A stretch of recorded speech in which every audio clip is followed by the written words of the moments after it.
Şimdi beni çok iyi dinleyin. Çünkü size neden burada olduğunuzu söyleyeceğim. Bugün neden burada olmanızı istediğimi söyleyeceğim. Arkadaşlarımızı, sevdiklerimizi öldürdüler. Evlerimizi, barınaklarımızı yakıp yıktılar. Şimdi de korkup kaçacağımızı zannediyorlar. Belimizi kırdılar Çolak. Ağır kaybımız var. Bir sürü bölge sorumlumuz öldü. Evet, öldü. Evet, kaybımız var.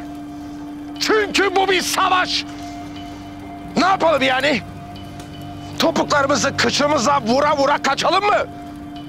Yine gidip mağaralarımı saklanalım. Kış geliyor. Erzak azaldı. Depoları da vurdular. Buluruz. Mühimmat bitmek üzere. Getirtiriz. Ya İHA'lar, uçaklar? Kafamızı çıkardığımız an tepemize biniyorlar. Hallederiz. Halledeceğiz. Hepsini hep birlikte halledeceğiz.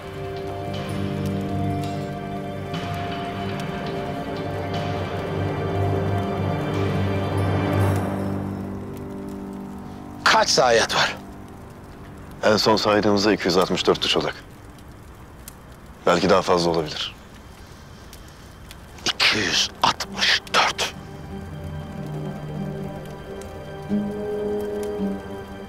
Arkadaşlarınızın, kardeşlerinizin intikamını almaya hazır mısınız?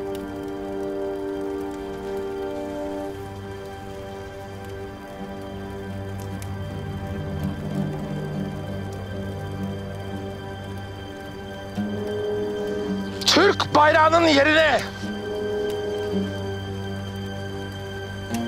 kendi bayrağımızı dikmeye benimle hazır mısınız? Hazırız! Hazır mısınız? Hazırız! İntikam! İntikam! İntikam!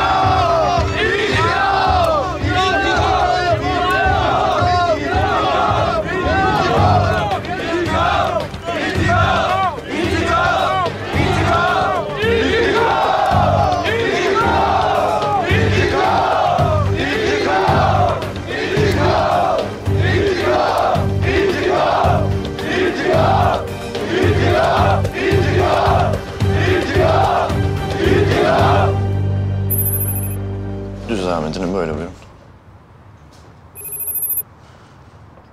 Basamaklara geldik.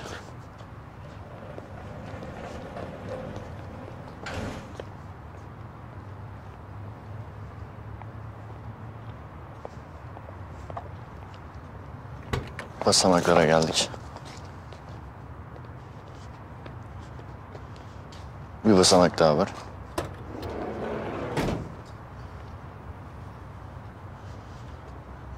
Kapıya dikkat edelim.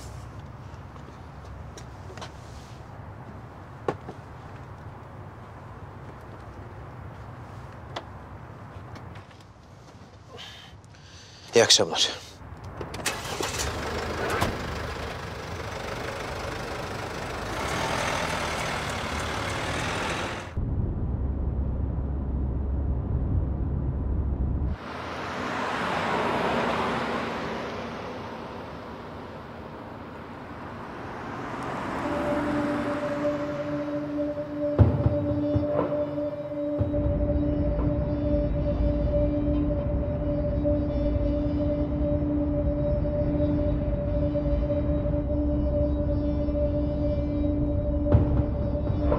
Mümtaz, nedir durum? Namık adamı takip ediyor. Bu gece bitecek mi bu iş? Bitireceğiz. Bitireceğiz bitirmesine de... Biz bu adamı ne yapacağız? Gökyüzünde çok fazla kuş var. Bazılarının kanatlarını kıracağız. Nasıl? Siz mühendisi alın, gerisi kolay. Konuşuruz.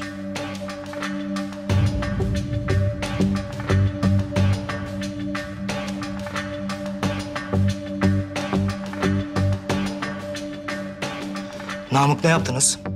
Mühendis takipteyiz. Birazdan harekete geçeceğiz. Tamam, halledin. Mesele sandığımızdan daha mühim. Tamam. Şu ışıklara kadar takip et. Fazla sokulma. Silahlı korumaları var.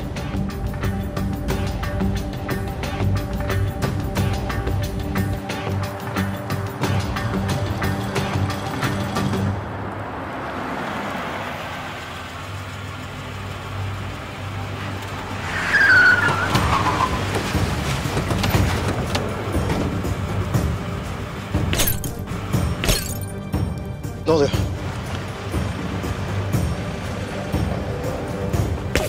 Ne oluyor? Ne oluyor? Ne oluyor? Ne oluyor? Geç arabaya, geç!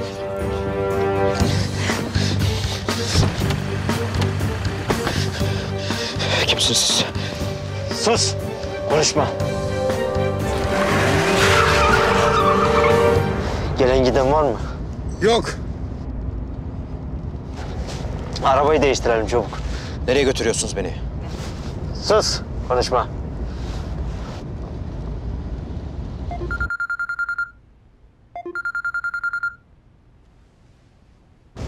Adamı aldık.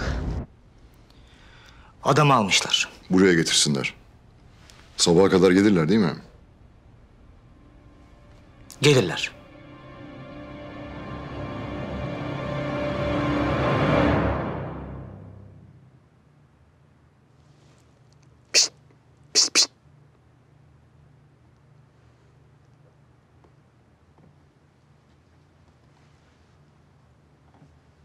Nasılsın? Beraber oyun oynayalım mı? Ha? Beraber oyun oynayalım mı? Adın ne senin? Yavuz. Nereden anladın? Ha? Sen nereden anladın benim olduğumu? Ha? Nereden bileceğim? Ya ama ben kıskanırım ya. Nereden anladın? Ha? Ya ben de ya. Ben de ya. Ben de. Gel.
Ben hazırım.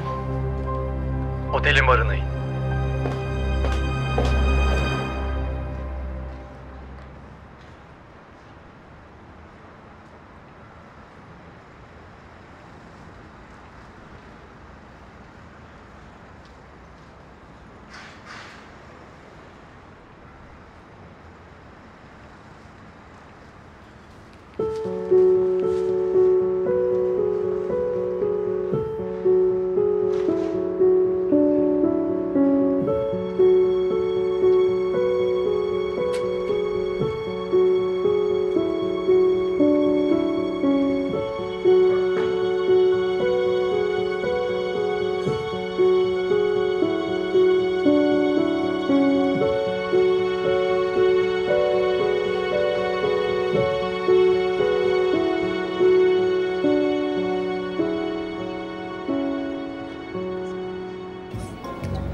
Otur.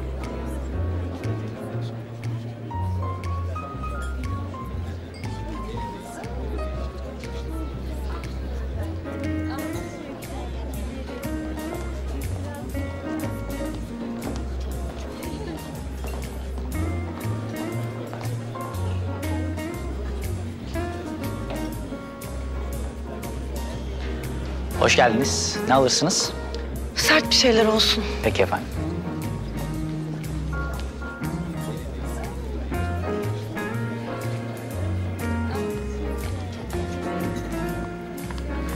Buyurun. Teşekkürler.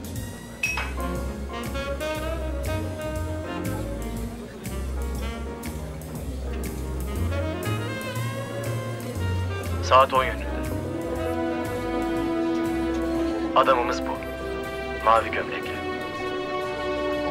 Öldürecek miyim? Hayır, sadece tanış.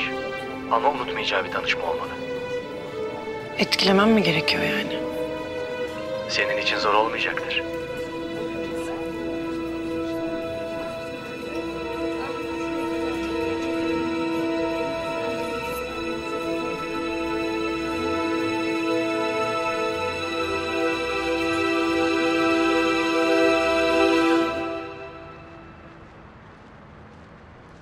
Ne yapıyor bu ya?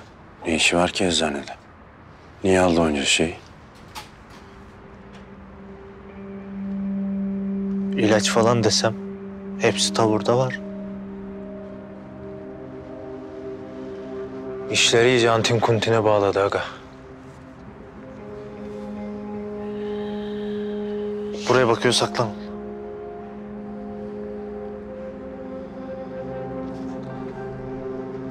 Gördü mü? Görmedi ama Ali Haydar abi bu şampuanımızın kokusunu bile almıştır. Allah'tan bende saç yok aga. Ya abi istersen sen tek başına takip et. Espri yapma lan. Düş peşine hadi düş.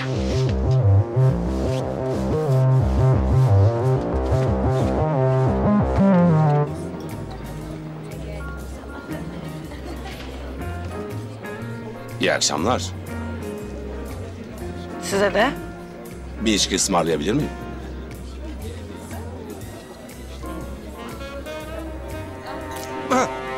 Gerizekalı herif, sen beni ne sanıyorsun be? Hanımefendi sakin olun. Ne yapıyorsunuz? Ne demek sakin ol ya? Kart zamparaya bak. Sen kendini ne zannediyorsun be? Senin gibi basit, ucuz kadından bol ne var burada? Aa, ağzını topla, terbiyesiz herif seni. Hadi be oradan. Kaç para istiyorsun sen onu söyle. Hanımefendiden özür dile. Sen nereden çıktın be? Dediğimi yap! Tamam, tamam. Hadi! Tamam, özür dilerim. Bir daha! Özür dilerim. Alın bunu. Bırak! Hasta mıdır nedir ya? İyisin değil mi? Sağ olun, iyiyim. Tam zamanında yetiştiniz. Selim ben. Eylül bende. Memnun oldum.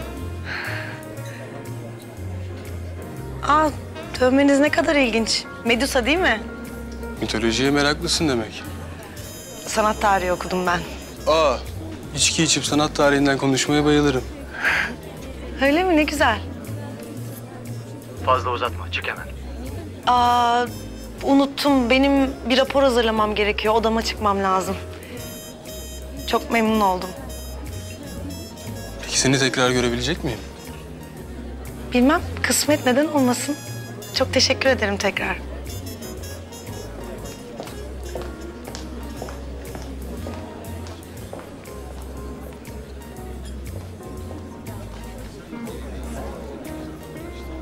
Dünyadan Selim'e.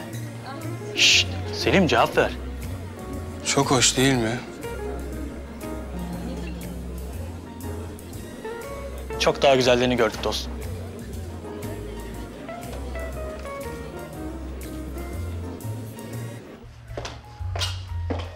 Hepsi bu kadar mı?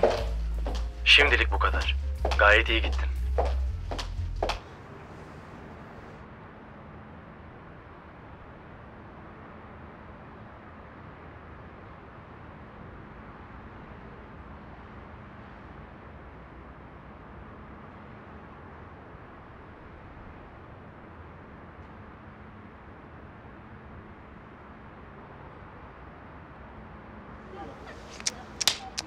Vay arkadaş ya, adamın günahını almışız. Allah bizi kahretmesin. Meğer adam fakir fukaraya yardım amaçlı gizli gizli çıkıyormuş yalan. Ulan nasıl ayıkamadık mevzuya ya? Tüh bizim kalıbımıza be. Baksanıza oğlum adama. Kimin ne ihtiyacı var teker teker bulmuş onlara yardım ediyor. Ya adamlık öğrenin oğlum adamlık. Hem ben dedim size Hafız Baba'dan yanlış iş çıkmaz diye. Ne zaman dedin lan? İşte o zaman. Aa, ulan sen taktın zaten adamın peşine bizi. Bir de nasıl kıvırıyor komutanım. Oğlum fena mı ettik? Yardımlaşma öğrenin dedik. Hayırseverlik öğrenin dedik bak.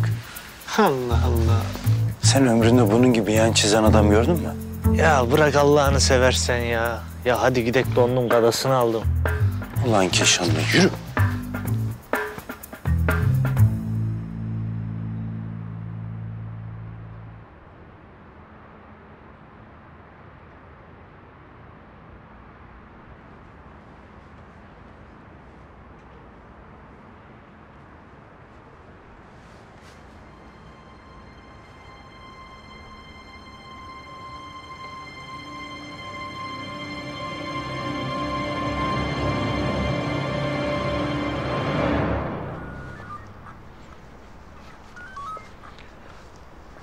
Amirim, aracın plakasından şahsı tespit ettik.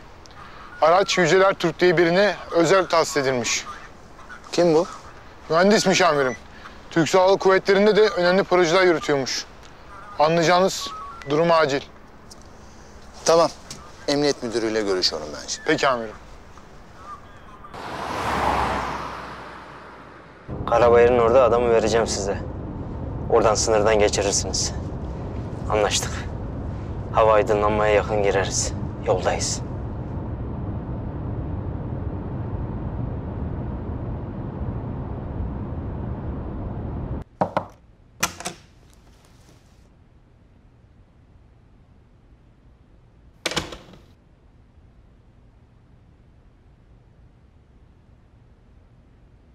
Ne zaman olmuş olay? Yaklaşık 1 saat önce komutanım. Saldırganın kimliği belli mi?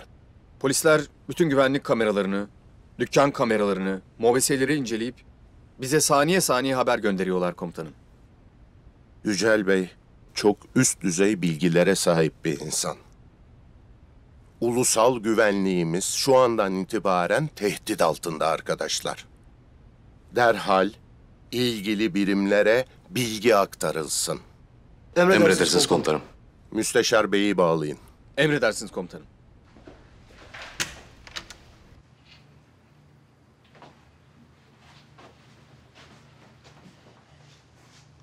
Uyudu mu? Uyudu. Nihayet. Dur üstünü örtün.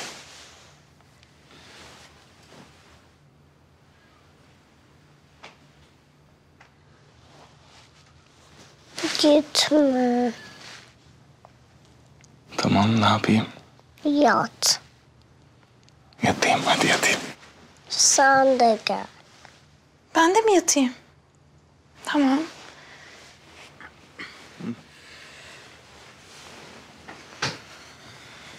Hadi bakalım.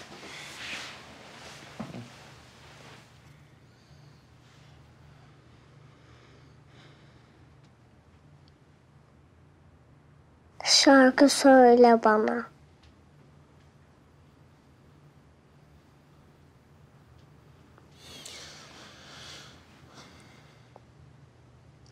Ben küçükken annem hep bana şarkı söylerdi, biliyor musun? Hadi sen de söyle.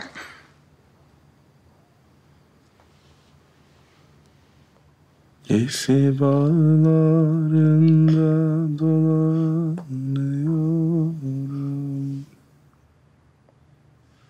Yitirdim yârim. Aman aranıyorum.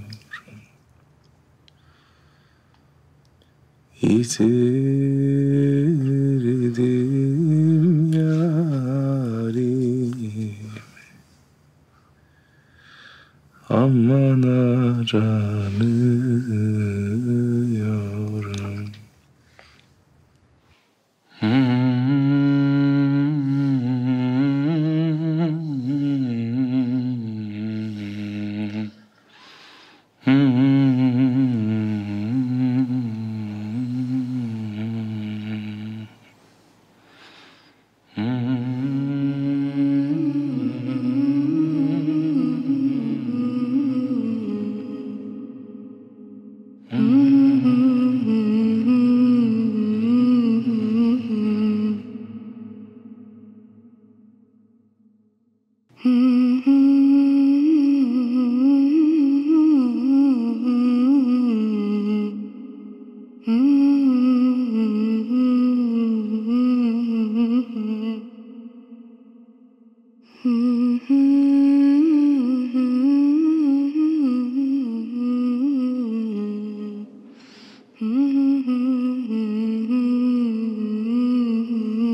Ben de 20 yıldır asker eşiyim. Bunda üzülecek bir şey yok ki. Tamam da ben şimdi ne yapayım? Ben gözüme uyku nasıl girsin? Bu Feyzullah benim her şeyim. Burnumun sızısı. Ben bunu yıllarca gözümden bile sakındım. Yemedim, yedirdim. İçmedim, içirdim. Benim kalbim buna nasıl dayanır? Bakın Esma Hanım. Anlıyorum evladınız. Ekstra biraz da düşkünsünüz. Ama Feyzullah bizim de gözümüzün bebeği.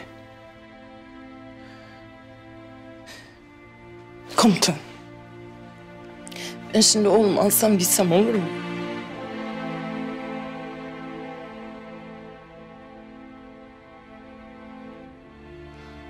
Sizce olur mu?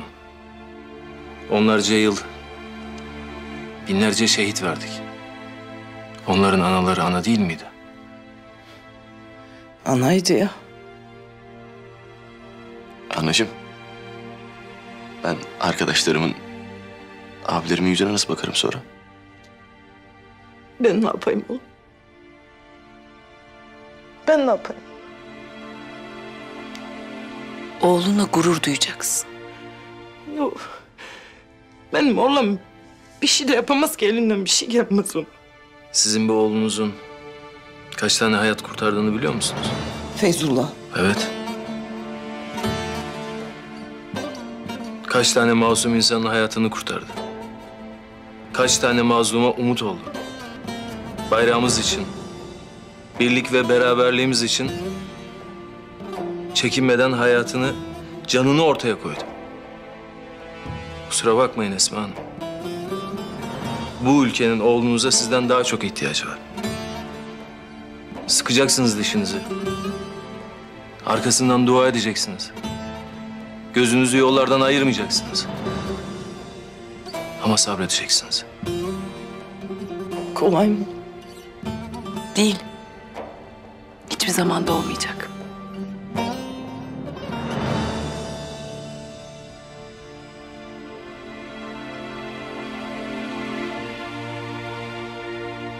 Komutan. Sen şimdi bana söz ver. Benim bu oğluma bir şey olmayacak. Bak ben seni tanırım.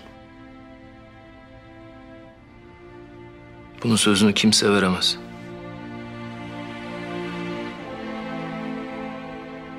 Feyzullah bir Türk askeri. Ve gerektiğinde de çekinmeden ülkesi için canını feda edecek bir vatan askeri. Yok, hepimiz vatan uğruna kendimizi feda ederiz de. O da çok küçük.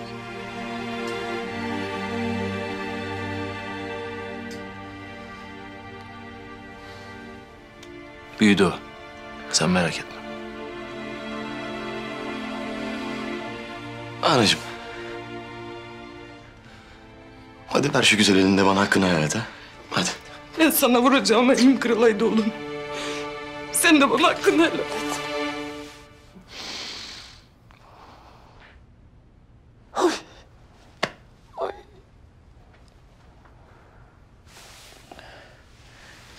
Ya ben sormayı unuttum. Bizim oğlanın vazifesi ne? Askerim anacığım. Şimdi normal bir asker. Nasıl asker? Teyzeciğim bomba imhacı işte.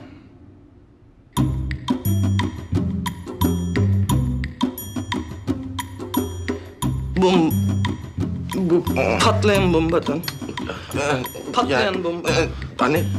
Feyzullah. Yo. Bomba. Anne! Anne! Esma Hanım. Anne bak. Anneciğim bak bir su mu bir şey ver. Bir kolonya getir. Anne! Tamam söylenir mi be? Oh. Esma Hanım. Anne! Esma Hanım.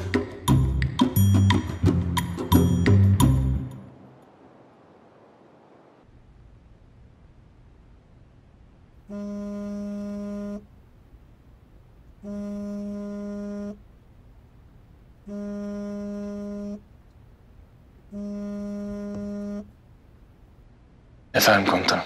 Yavuz. Neredesiniz? Taburda mısın? Değilim. Herkese hemen harekat merkezinde istiyorum. Emredersiniz.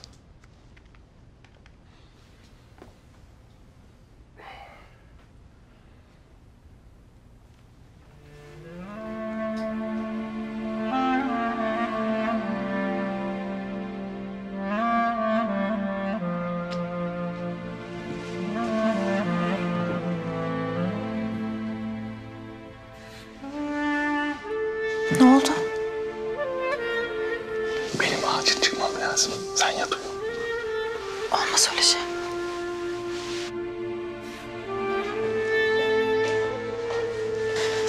Kötü bir şey yok değil mi? Benim telefonum kötü haberler vermek için çalar biliyorsun. Şaka yapabildiğine göre o kadar da kötü bir şey yok. Kan kusup kızılcık şerbeti içtim demek de işimin bir parçası. Ne olur dikkat et. Tek parça olacağım. Ben nefes alarak döneceksin. İnşallah.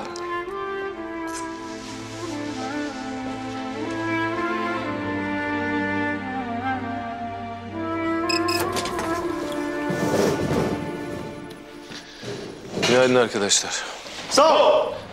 Buyurun. Durum acil. Dün video konferansta görüştüğümüz Yücel Bey'i kaçırdılar. Olay Ankara'da olmuş komutanım. Biz neden teyakkuzdayız? Çünkü Yücel Bey'i Karabayır'a getirdiler. Buradan da sınır ötesine götüreceklerini değerlendiriyoruz. Komutanım ne oluyor? Ne demek bu? Bu şu demek. Hava gücümüze büyük bir darbe vurmayı planlıyorlar. Ama başaramayacaklar. Komutanım, Çolak'ta bir hareketlilik var. Bölgeden gelen istihbarata göre yeni bir saldırı için hazırlanıyorlar. Ama neresi olduğunu bilmiyoruz.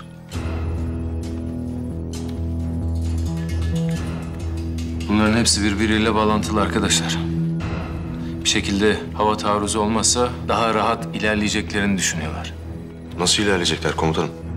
Komandolar var, jandarma var, helikopterler var. Çok sarp arazileri kullanıyorlar. F-16'lar, F-4'ler olmazsa işleri çok daha da kolay. Ne düşündüklerini bilmiyoruz. Ne planladıklarını bilmiyoruz. O yüzden Yücel Bey'i çok acil bir şekilde bulup kurtarmamız gerekiyor. Bunlar hava taarruzunu etkisiz hale getirip bir yeri basmayı planlıyorlar. O yüzden Çolak sahadaki tüm adamlarını topluyor. Akıllarınca intikam alacaklar. Biz de onların yaptığı o intikam planlarını onlara yedirip bir darbe daha vuracağız. Şimdi beni çok dikkatli dinleyin. Hedefimiz Karaçayındır sınır karakolu. Bu bölgede tam 30 asker konuşlu.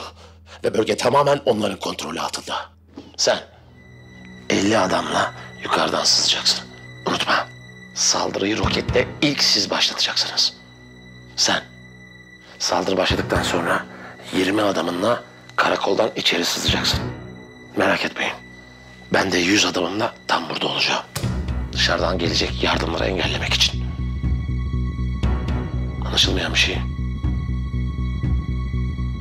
Her şey bittiğinde sonunda o karakola bayrağımızı dikeceğiz. Ve o askerleri bütün dünyaya rezil edeceğiz. Anlaşıldı mı? Ne zaman çıkıyoruz Çolak? Bir haber bekliyorum. Adamlar çıkmaya hazır mı? Herkes hazır. Güzel. Kodları bize vereceksin. Anladın mı? Kodları. Beni öldürseniz de vermem. Vereceksin lan, vereceksin.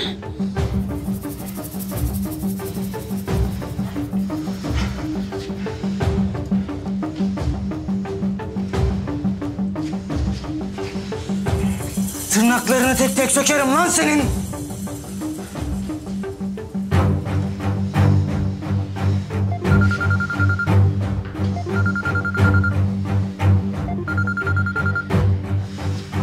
Efendim? Konuştu mu? Henüz değil. Çolak ve bütün adamları saldırı için hazır. Kodları yanındaki adama vermesi lazım. Anladım da biraz adam bizi zorluyor. Bana bak, ne yap et o adamı konuştur. O kodları alacağız ve çözeceğiz. Havaya da bir sinyal karıştırıcı göndereceğiz. Böylece Türklerin uçaklarının atışları tamamen isabetsiz hale gelecek. Anladın mı? Bunu yapamazsak Çolak ve adamlarının işi biter. Tamam. Ne diyor? Sinyal minyal bir şeyler söyledi anlamadım. Bak, bu uçaklardaki füze sistemleri laser güdümlü, tamam mı? Laser işaretler, füzede gider vurur. Aralarındaki bağlantı şifreli bir kodla sağlanır. İşte bize bu sistemin kodları lazım. Onları çözeceğim, bozacağım. Sonra da uydu sayesinde gökyüzüne göndereceğiz. Attıkları füzeler alakasız yerlere düşecek. Bu kadar basit. O yüzden bu adamdan o kodları almalıyız. Okey? Okey. Elimizde bir şey var mı komutanım? Az önce bir bilgi geldi. Yücel Bey'i kaçıran Namık Baş'ı teknik takip sonucunda bulmuşlar. Sınırın 14 kilometre dışında. Yücel Bey bunun yanında mı? Sanmıyoruz ama yerini biliyor olabilir. Ne duruyoruz, hemen çıkalım. Geç bile kaldık. Allah yardımcınız olsun. Sağ ol! Siz de sağ olun. Galiba hazırız. Sakın unutmayın. O karakoldan tek bir asker bile sağ çıkmayacak. Bir tanesi bile. Uçakları da kafanıza takmayın. Bugün bize saldırmayacaklar. Hazırsak. Haydi.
Maşallah oğlum.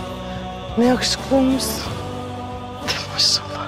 Anacığım, duanı eksik etme, tamam mı? Bak sakın endişe etme. Baksana, abilerimin hepsi aslan gibi. Aslan gibi vallahi. Merak etmeyin anneciğim. Biz hayatta olduğumuz sürece ona bir şey olmayacak. Allah sizden razı olsun. Ayağınıza taş değmesin. O hainleri de Allah nasıl biliyorsa öyle yapsın. Beyler, anamızın duasını da aldığımıza göre artık sırtımız yere gelmez. İnşallah. Hadi geç kalıyorsunuz hadi. Hadi. Feyzullah, sen bir ara eve gel. Şu suyu isteyelim artık. Kız kaçırmak bize yakışmaz oğlum. Tamam anacığım, tamam. Halledeceğiz. Ama önce görev değil mi? Görev. Hadi. Hadi anasının kuzusu. Maşallah.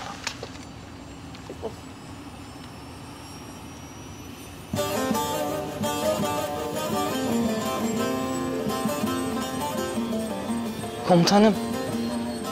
Bak oğlum önce Allah sonra sana emanet ha. Sen duanı eksik etme de bizler üzerimize düşen görevi yaparız.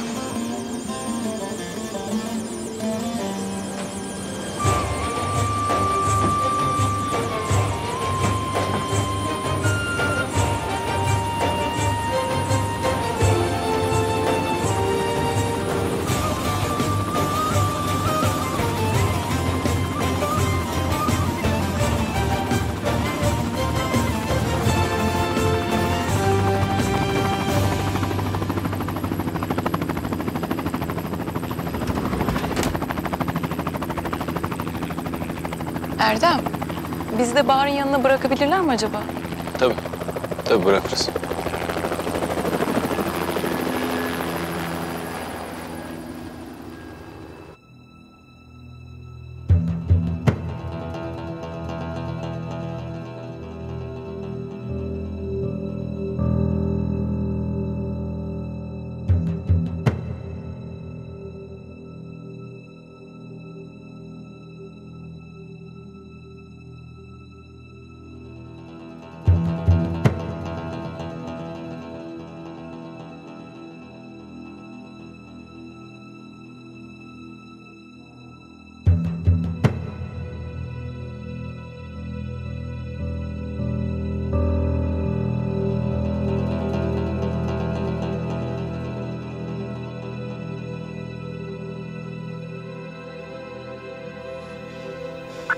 İçeride silahlı adamlar da var komutanım. Alındı.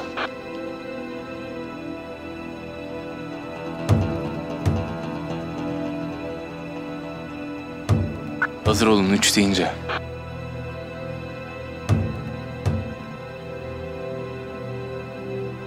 Durun. Ne oldu? Gaz atmayın komutanım. Niye? İçeride yavru bir kedi var. Gaz bombası kötü etkiler. Tamam alındı.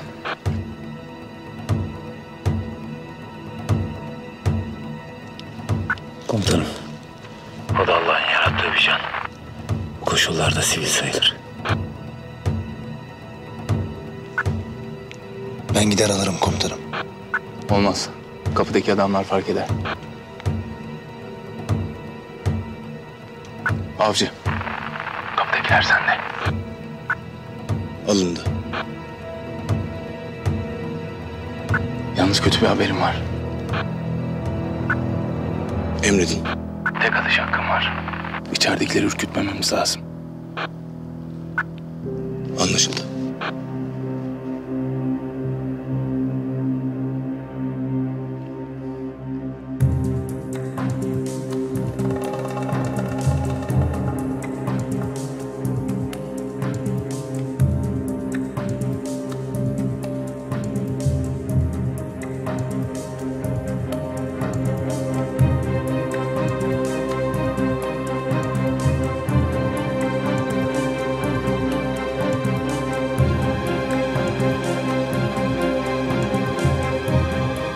İster misin? Ha olur.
Hazır olun. Giriyoruz.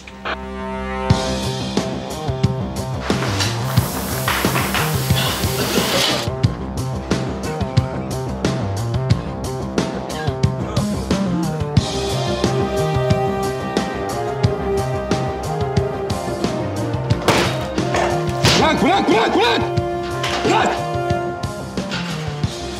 Otur!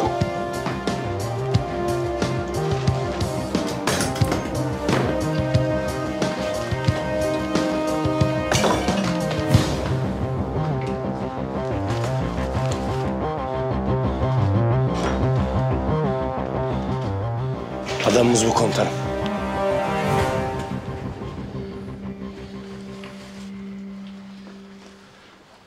İki kere sormayacağım. Mühendisimizi nereye götürdünüz? Bilmiyorum. Sakın aynı soruyu ikinci kez sordurma. Ben sadece adamı teslim ettim. Yerini bilmiyorum. Nerede teslim ettin? 10 kilometre güneyde. Ağaçlık bir alan var orada. Ya nerede tutuyorlar, adamı ne yapıyorlar onu hiç bilmiyorum. Tek bildiğim de bu. Ha?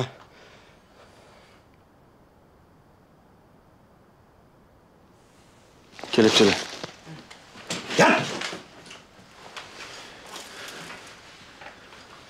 Ne yapacağız komutanım?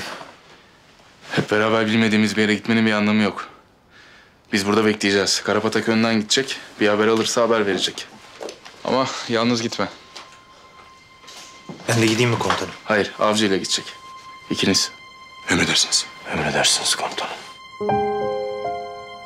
Şu adamların kıyafetlerini alın, sivil gidin hadi.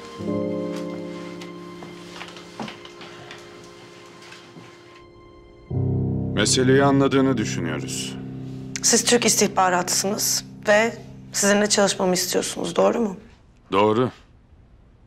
Fransızlarla anlaşma yaptık ve onlar senden kolayca vazgeçti. Ne demek bu? Sen de bizimle çalışmak istiyorsan bize samimi olduğunu göstermelisin. Nasıl yapacakmışım onu? Bize Suriye ve Irak'ta görev yapan Fransız istihbaratının bölge şefinin adını ve kimliğini vereceksin. Ben hizmet ettiğim kurumu satmam. Onlar seni sattı. İstihbarat dünyası. Normal. Sadece çıkarlar vardır. Eğer o ismi bize vermezsen seni öldürürüz. Hiç istemesek de bunu yaparız.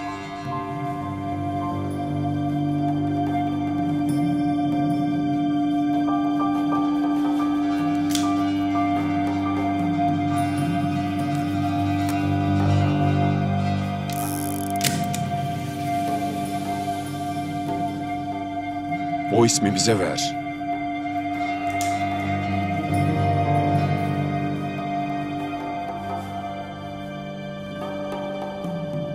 Verecek misin ismi? Hayır.